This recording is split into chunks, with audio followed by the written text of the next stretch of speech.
السلام عليكم. عندما تتجول أو تتصفح أو تنقر على صفحة من صفحات التواصل الاجتماعي لا تجد مع الأسف إلا موضوعا خاصا بموضوع الساعة، وهو ترامب والعاهل الأردني حفظه الله أو وحكام العرب. هذه القنوات لا تعرف أن حبل الكذب قصير وقصير جدا.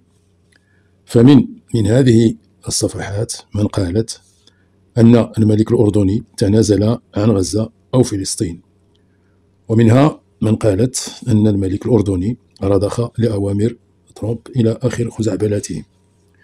ونجد قنوات متخصصة في شتم ملوك ورؤساء العرب والمسلمين وتصفهم بالخونة، عليها من الله ما تستحق. يا من يسمي نفسه شعب عربي، ألا تستحي من نفسك لما تصف زعماء الدول العربية والإسلامية بخونة، وأكثر من ذلك حسب أقوالكم وادعاءاتكم؟ على كل حال، حتى لا أطيل عليكم، أترككم الحقيقة المرة التي ستكشف كذبكم في هذه الفيديو. To have King Abdullah with us. He's been a friend of mine for a long time, actually, long before even my first term.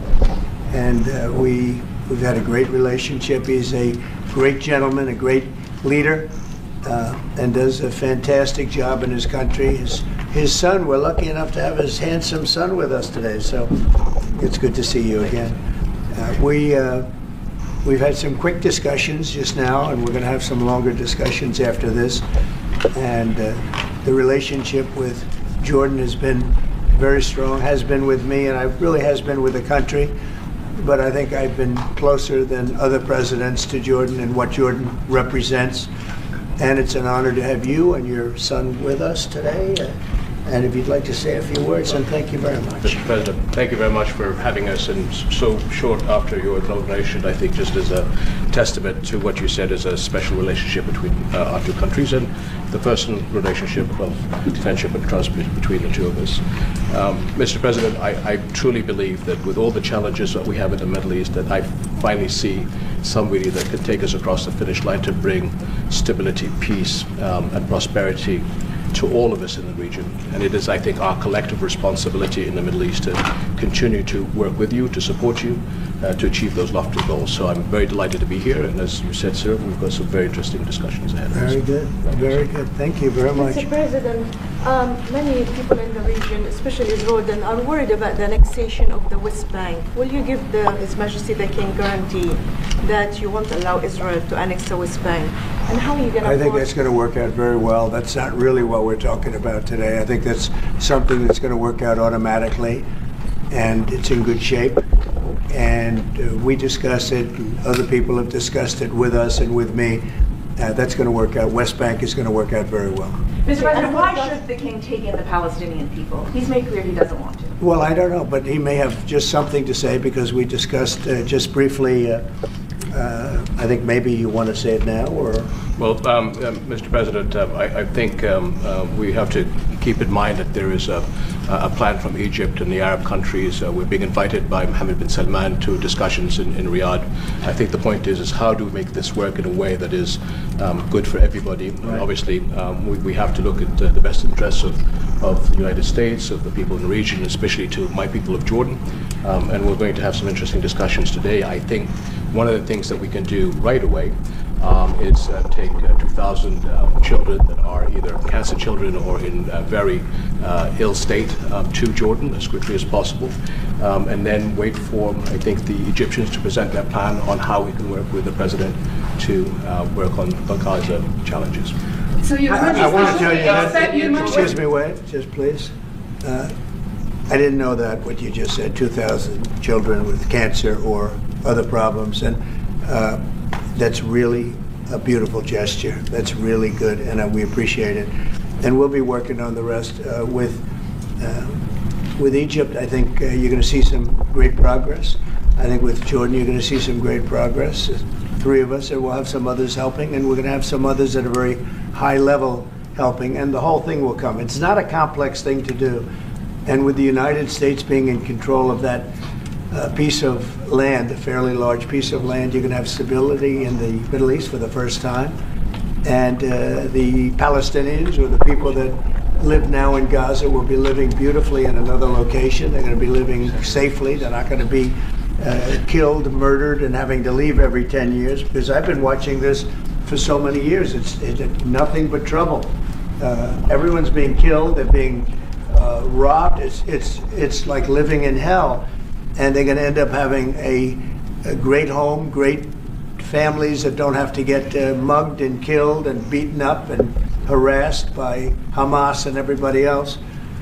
And I know we'll be able to work something. And what you just said about the 2000 is fantastic. It's so beautiful. It's music to my ears. But we're going to be able to work something, and I know we'll be able to work something also with I believe, not 100%, but 99%. We're going to work out something with Egypt. But Mr. President, during your election campaign, Mr. President, how is the U.S. going to own Gaza? Your White House has been clear. Taxpayer dollars won't be used for this. So what money are you going to use to buy Gaza? We're not going to buy anything. We're going to have it, and we're going to keep it, and we're going to make sure that there's going to be peace, and there's not going to be any problem, and nobody's going to question it. And we're going to run it very properly, and eventually we'll have economic development at a very large scale, maybe the largest scale on that site. And we'll have lots of good things built there, including hotels and office buildings and housing and other things. And we'll make that site into what it should be. And the people from Gaza who wouldn't be able to be there for years, because you're talking about just to get it and prepare it and to take care of all of the problems that currently it has. As you know, tunnels, and people are in those tunnels, and you have some good people and some bad people, and you may have hostages right now. You know, you have the hostages possibly there. They don't know where they are. And you know, I have a Saturday deadline, and I don't think they're going to make the deadline personally. I think they want to play tough guy, but we'll see how tough they are. But it's going to be a wonderful thing. It's going to be wonderful for the Middle East. I think it'll turn the Middle East. I think you're going to have peace in the Middle East. You're going to eventually have peace in the Middle East. Couldn't this deadline risk undermining the talks that you're having with the king today, and risk the kind of wider peace that you're trying to? Because that's not. We're not talking about a big situation. We're talking about something that can go very quickly. We're talking about it's going to go quickly. It's not going to take a long time. Okay. That's not going to take a long time. You know bullies? You know what a bully is, right? You know the bully, I've always, and I found it throughout my life, a bully is the weakest person. And they're bullies. Hamas is bullies. The weakest people are bullies. You know that, right? All right, go ahead. Mr. President, you were saying that Palestinians will live somewhere else safe. Where exactly do you want them to live? Well, it's not where I want them to live. It's going to be where we ultimately choose as a group. And I believe we'll have a parcel of land in Jordan. I believe we'll have a parcel of land in Egypt. We may have someplace else, but I think when we finish our talks, we'll have a place where they're going to live very happily and very safely. And, you know, don't forget, they only want to be on the Gaza Strip because they don't know anything else. They've never had an alternative. And they don't want to be on the Gaza Strip, but they have no choice. They have to be. And they're being killed there at levels that nobody's ever seen. No place in the world is like as dangerous as the Gaza Strip. They don't want to be there. They have no alternative. When they have an alternative, not one person will want to stay where they are. Nobody wants to stay there. They're living in hell. It's a death trap. Mr. President, how do you know that the Palestinians don't want to leave their land? Some people say this is ethnic cleansing. You won't be able to force them to leave their land. We're moving them to a beautiful location where they have new homes, where they can live safely, where they'll have doctors and medical and all of those things, and I think it's going to be great. Yeah, any questions? King Abdullah, what do you think about the U.S. taking over the Gaza Strip? Do you want to see the U.S. own the Gaza Strip? Well, I think, as I said earlier, the president is looking at Egypt coming to present their plan. As I said, we will be in Saudi Arabia to discuss how we can work with the President and with the United States. So I think let's wait until the Egyptians can come and present to the President and not get ahead of ourselves. And is there a parcel of land in Jordan that you're willing to have Palestinians? Well, I think what we said, I have to look at the best interests of my country. I think the President is very happy that we do this thing with 2,000 children as quickly as possible. And again, I believe that the President is looking forward to getting a group of us Arabs here to discuss the overall plan. And last question, the 2,000 children, are those from the Gaza Strip? Absolutely, from the Gaza Strip. Are you willing to change your mind, Mr. That's from the President? Gaza Strip, the 2,000. Are you willing to change your mind if you hear the Egyptian and the Arab plan end of the month? If they present you something different, are you open? I think we sort of have gone down the line. We know pretty much what is going to be presented. And I think it's going to be something that's going to be magnificent for the Palestinians. They're going to be in love with it. I did very well with real estate. I can tell you about real estate. They're going to be in love with it. But Mr. President, does it concern you that moving 2 million people from there? It's a very small number of people relative to other things that have taken place over the decades and centuries. It's a very small number of people. And they're living a terrible life. Look at the way they're living now. Nobody's living like that in the entire world. They're living under buildings that are mostly fallen down and will continue to fall down. And they're living under. People are being killed every day. The conditions are horrible. There are no conditions anywhere in the world that are worse than the Gaza Strip right now. But don't you have concern that you can destabilize Jordan and You said all hell will break out if all the hostages are not released on Saturday. What did you mean by that? And are you encouraging Netanyahu to walk away from this deal? Have you talked about this with him? So I've looked at at the condition of people coming out of the hostage situation, and it's horrible. I looked at the before and after yesterday. 3 young men. One is dead now, as you know. The older gentleman who died, which everybody said he was alive and well, he's dead. But the 3 young men, and I looked at them from a short while ago, and I looked at them now. They are emaciated. They look like Holocaust survivors. They looked. I mean, they'll get better, but they're in rough shape. They were treated really badly, and we've heard things from them since.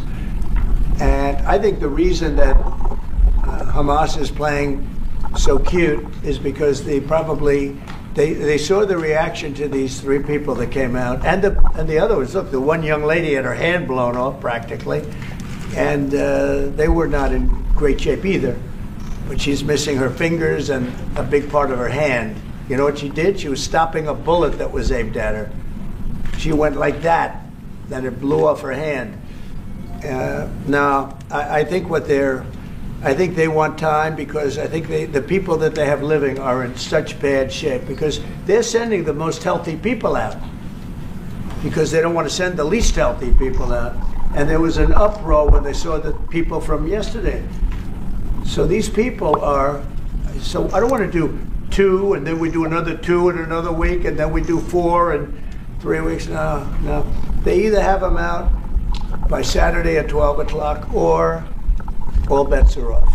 Mr. President, would you still consider withholding aid to those countries if they don't accept your plans to accept? Well, I don't want to say that, because we've had such a good relationship and we're doing so well just in the short time that we've been talking. I mean, the king just made a statement. I didn't ask him to do that, about literally saving 2,000 young children from the Gaza Strip. We didn't know about that. You didn't know about that. Nobody did, except for the king and his son. I assume you told your son, right? And I just thought it was great. No, I think we'll do something. I don't have to threaten with money. We contribute a lot of money to Jordan and to Egypt, by the way, a lot, to both. But I don't have to threaten that. I think we're above that. I do believe we're above that. So. Would you consider other countries, not Jordan and Egypt? There was talks about Indonesia, Albania, other places. Yeah, sure, we would. And we have other countries that want to get involved. We have a lot of people that want to get involved. There's a great sense of wanting to help the Palestinians. There's a lot of good countries out there, people that rule those countries with big hearts, and this gentleman is at the top of the list. But if they don't want to leave, how are you going to force them, Mr. President? Oh, they're going to be great. They're going to be very happy. Your Majesty, should we expect that the Jordanian response will be part of a coordinated Arab response?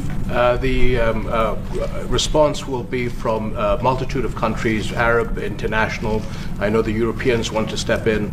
And again, we'll probably have to look to the help of the United States to make sure that COGAT, which is the clearing agency on the Israeli side, makes this as efficient as possible, because 2,000 kids, the best way to get to them is by helicopters and get them straight to our institutions. And I also believe that quite a few countries would also probably like to take some of those kids and have them treated in their hospitals. So we hope to launch this ASAP. Yes, and that's right. This should have been done by the Biden administration, but you know, they didn't do anything. They didn't know what the hell they were doing. So this should have been done by the Biden administration. This should have never happened, because October 7th would have never happened if I were president. Zero chance of happening. You wouldn't have had that whole mess where the Middle East got blown up, and you wouldn't have had Ukraine and Russia fighting. That would have never happened. And by the way, we're making good progress there, I think. I really think we're making some very good progress. Mr. President, you said before that the U.S. would buy Gaza, and today you just said we're not going to buy Gaza. We're not going to have to buy. We're going to have Gaza. We don't have to buy. There's nothing to buy. We will have Gaza. What does that mean? No reason to buy. There is nothing to buy. It's Gaza. It's a war-torn area. We're going to take it. We're going to hold it. We're going to cherish it. We're going to get it going eventually, where a lot of jobs are going to be created for the people in the Middle East. It's going to be for the people in the Middle East, but I think it could be a diamond. It could be an absolute tremendous asset for the Middle East. And you're going to have peace. It's going to bring peace in the Middle East. Gaza, the way it is right now, every 10 years you're going to have the same thing happening. I've watched it so long, all the death and destruction of Gaza. The civilization's been wiped out in Gaza. No, it's going to be a tremendous thing. It's fronting on the sea. It's going to be a great economic development job. It's going to put people to work, a lot of people to work. And those people are all going to be from the Middle East. And just to follow up with one on that for King Abdullah, can you clarify again, sir, how do you feel about the U.S. taking Gaza, as the president said? Well, again, this is something that we, as Arabs, will be coming to the United States with something that we're going to talk about later to discuss all these options. And Mr. President, take it under what authority? It is sovereignty. Under the U.S. authority. And Mr. President, would you seek to personally develop property in Gaza after this? No. I've had a great career in real estate. I don't, you know, when you've done what I've done in the last number of years, including the 4 years that we should have been doing something else, frankly, because people see that now for sure. But when you've done what I've done, you can just do more good for people when you're president. When you're president, we can do things. This is all things that should have been done, but actually things that shouldn't have had to be done. Gaza, absolutely, it would have been so great if the Biden administration would have started this. But actually, in all fairness to them, they should have never let it happen. It did happen, and because of the fact that they let this happen, this catastrophe of October 7th, something like this becomes practical and very real, meaning the development and all of the things that I've talked about with respect to the Gaza Strip. If you didn't have the October 7th catastrophe, and it was a horrible catastrophe, then probably you wouldn't be talking about that. But the only thing I can say is this is going to bring stability and peace to the Middle East. And ultimately, when it's developed, which will be in quite a while from now, because we want to let things calm down. But when it's developed, it's going to bring tremendous numbers of jobs to the Middle East, including the people of your country. What if it does not bring peace to the Middle East? There are many Palestinians, even though you say that everything is going to be beautiful, everything is going to be lovely, they're not going to want to go back. There are going to be people who want to go back and feel like that it is their right to do that. You haven't said, will there be any type of repercussions or anything that happens? We don't think that's going to happen. We think we think people are going to be very happy, thrilled. A lot of those people that you're talking about are going to end up maybe living there and maybe working there, but it'll be in a different form. We have had tremendous support for this project, and we think the biggest asset of the project. It's going to bring peace ultimately to the Middle East. All right. Mr. President, one last question. Go ahead, behind you. You've asked enough. Mr. President, one of your promises on the campaign trail is to bring peace to the Middle East. It was a promise to your Arab voters here. The Arab voters in the United States oppose this. What do you say to that? Well, you know, if you look at Michigan, where we have a large Arab population, as you know, I was just telling the King that we won. As you know, I won the Arab population. Now, when I started off, I wasn't leading, and when I finished, a few months later, we started campaigning in Michigan. And when I finished, we won it by a tremendous amount, by 30 points. So my relationship with the Arab population has been fantastic, and my relationship with the Middle East is very good with all the countries, just about all the countries. Let's see, I would say all the countries. And they all want to do something, and they want to see peace in the Middle East. So all the stories you hear about the Middle East not really wanting peace, that they want war, they want this, they want to go a certain place. Let me tell you, those stories are false. They want to have peace. I know them all very well. They want to have peace. They want to have a good life like other people. And this will be a big factor in bringing peace to the Middle East. Thank you very much, everybody. بالله عليكم، هل حقا أنتم مقتنعون بما تقولون على حكامكم أم فقط لجلب المزيد من المتتبعين وإحقاق المزيد من الأموال؟ أليس عيبا هذا؟ ضعوا أنفسكم مكانهم واحكموا. وكفانا من الترهات ومن قلة الأدب